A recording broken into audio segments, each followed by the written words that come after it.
what was the quality of education back in the day? No, it was good. See, because computer science, now the computer science field also has evolved, right? Now people talk of data sciences, AI, those are the subjects. But at that time, the basics were electrical and electronics. You start with those.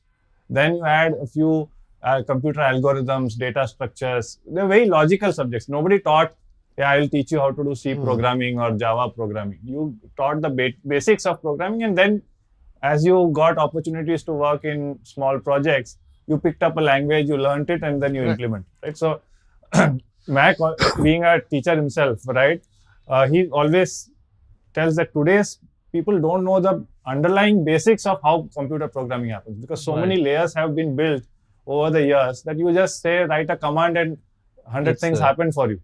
But when we were learning, we were told to go to the lowermost, how to do a sort algorithm. Nobody cares how the sort algorithm works today. So that is where that was the quality of the education. It was focusing on the basics, on the roots, right? And now, what would be your comment on like coders using AI tools to write an entire code structure? Like, no, it is fine, because it makes it efficient for them, right? And at the end, you have to get the task done.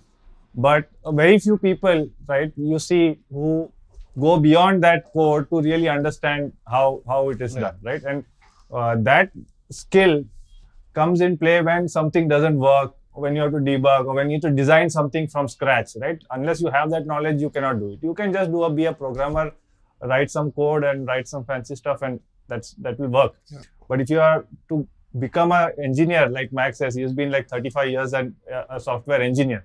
If you have to have that kind of career where your core is about building and designing systems, you need to have that underlying knowledge.